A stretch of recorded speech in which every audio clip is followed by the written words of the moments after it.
Friends, আমি এখন রয়েছি কাপাসিয়া কালীবাড়িতে।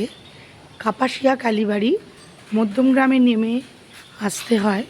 এই যে কাপাসিয়া কালীবাড়ির পূজার নির্ঘণ্ট এখানে রয়েছে। কোন অমাবস্যায় কবে কী পুজো হয় সেই নির্ঘণ্টটা আমি দিলাম। এই কাপাসিয়া কালীবাড়ি এটা রেজিস্টার্ড কালীবাড়ি, এর অফিস নাম্বারও রয়েছে।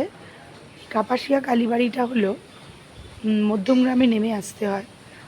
আমি এসেছি, মা এখানে আমাকে টেনেছে। সাথে রয়েছে মনসা মন্দির, দেখতে পাচ্ছ মা মনসার একটি মন্দির রয়েছে এখানে। মা মনসা, জাগ্রত মা মনসার সুন্দর মূর্তি মায়ের।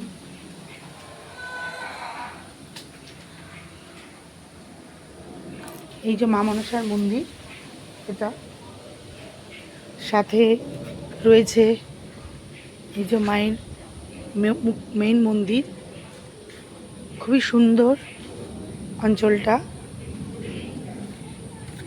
আমি দেখাই তোমাদের, ভক্তবৃন্দরা এখানে আছে। মা বিরাজমান, খুবই সুন্দর মায়ের মন্দির, মায়ের মূর্তি খুবই সুন্দর, খুবই সুন্দর মায়ের মুখটা। জাগ্রত মা,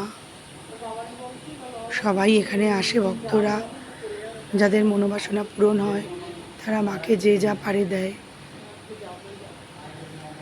এই জাগ্রত মন্দিরে তোমাদের আমি আনতে পেরেছি।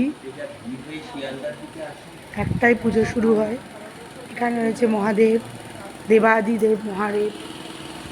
ওম ত্র্যম্বকে যজমহে সুগন্ধি পুষ্টিবর্ধনাম উর্বারুকমিব বন্ধনাম মৃত্যুন্মক্ষ্যমৃতা।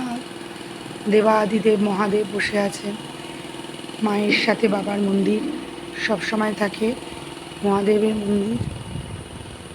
খুবই সুন্দর এই অংশটা।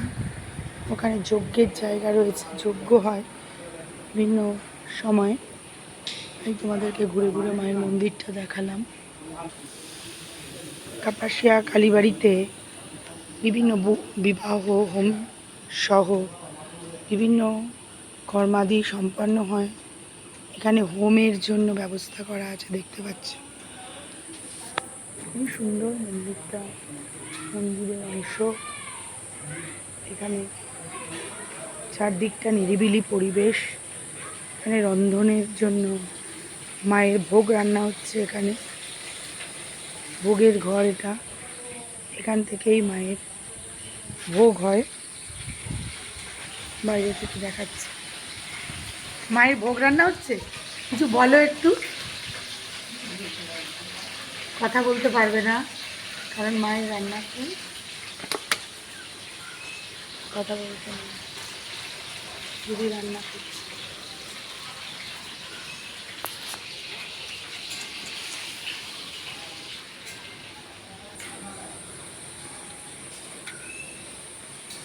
এখানে সব মেলা বসে, নির্দিষ্ট সময় এখানে মেলা বসে। মধ্যমগ্রাম, উত্তর 24 পরগনা কল্যাণ সমিতি, বিভিন্ন রকম সময় দাতাদের নাম এখানে রয়েছে। খুব ভালো জায়গাটা, তোমরাও আসো। চারদিকটা খুবই নিরিবিলি। আমি এসছি, ভালো লেগেছে আমার।